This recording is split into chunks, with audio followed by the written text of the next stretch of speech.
morning sun had just broken through the horizon, casting a soft golden light over the quiet roadside diner. Steam rose from coffee cups. The low rumble of engines filled the crisp air, and the smell of fuel, bacon, and leather hung around the Hells Angels bikers who had stopped for breakfast. They looked tough, the kind of men people crossed the street to avoid. But beneath those vests they carried stories no one ever asked about. The laughter between them echoed against the chrome of their motorcycles until a piercing, desperate cry shattered everything. Everyone turned. A tiny figure in a red dress came running across the parking lot, her boots slipping slightly on the cold pavement, her messy light brown hair flying behind her. Her face was streaked with tears and dirt, and her voice cracked with fear.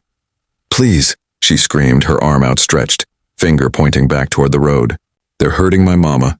Please, somebody help her." The group froze. The sound of her sobs was so raw that even the engines seemed to fall silent. A couple of truckers near the gas pumps turned their heads, but no one moved, except one man. If you believe in kindness, in second chances, in people who still step up when the world turns away, then please take a moment to like, comment, share, and subscribe to Truth Unfolded, because what happened next will restore your faith in humanity. The man who stepped forward was Mason Cole, a broad-shouldered biker in his late 30s, his jacket stitched with the red and white emblem of the Hells Angels. He'd seen a lot in life, fights, betrayals, blood, but never a child like this. He dropped to one knee, steadying her trembling hands. "Where's your mama?" he asked softly, though his voice still carried that gravelly weight. The little girl could barely speak through her tears, but she pointed again down the two-lane road toward a cluster of old trailers half hidden by trees. "They're beating her," she sobbed. "Please help her." Without a second thought, Mason rose to his feet, his face hardening with purpose. "Tank rider with me," he said, motioning to two of his brothers. The three men swung their legs over their Harleys, engines roaring to life, tires screeching as they tore down the road. Dust and wind kicked up around the diner, leaving everyone in stunned silence.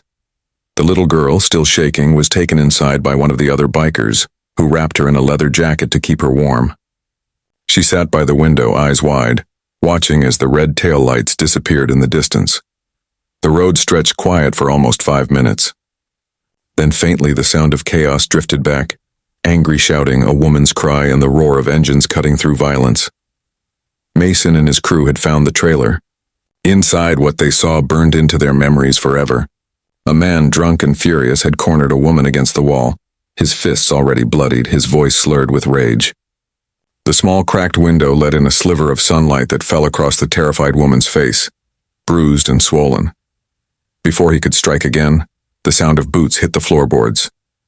Mason grabbed the man's wrist mid-swing and twisted it hard, forcing him to drop the bottle he'd been clutching.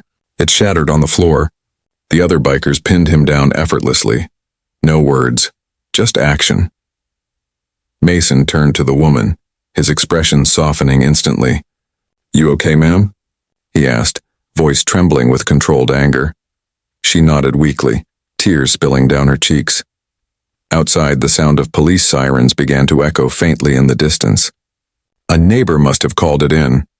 When the cops arrived, the bikers didn't run. They stood in the yard, calm, hands raised, the little girl clinging to Mason's leg. The woman, named Carla, stepped forward to explain everything.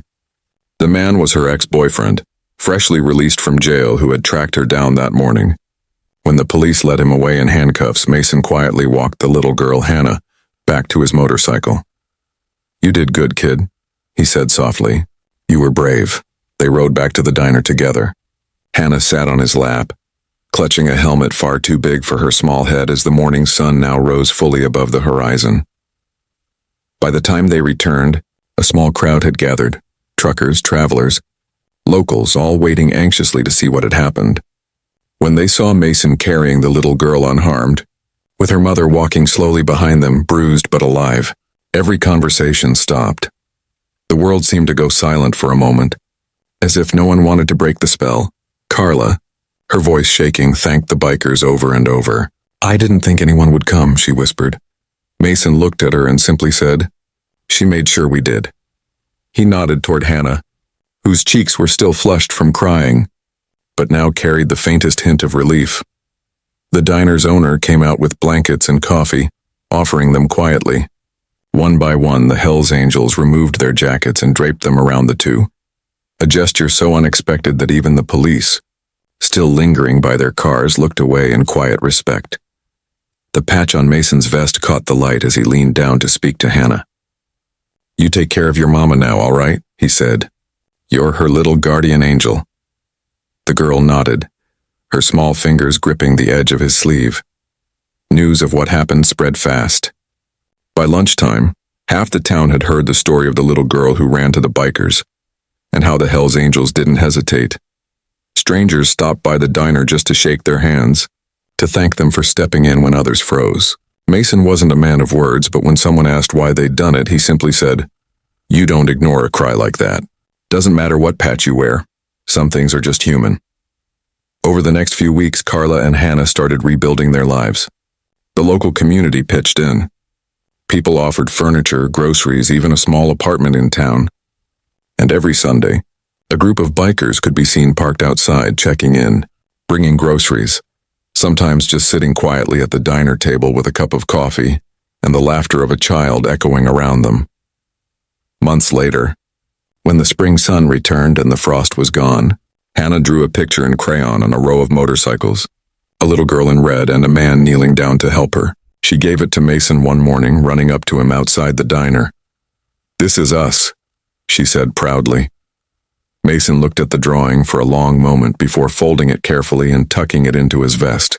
"That's going with me wherever I ride," he said.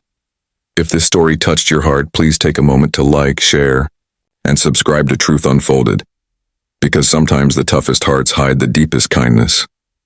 And before you go, tell us in the comments, what would you have done if you were one of those bikers?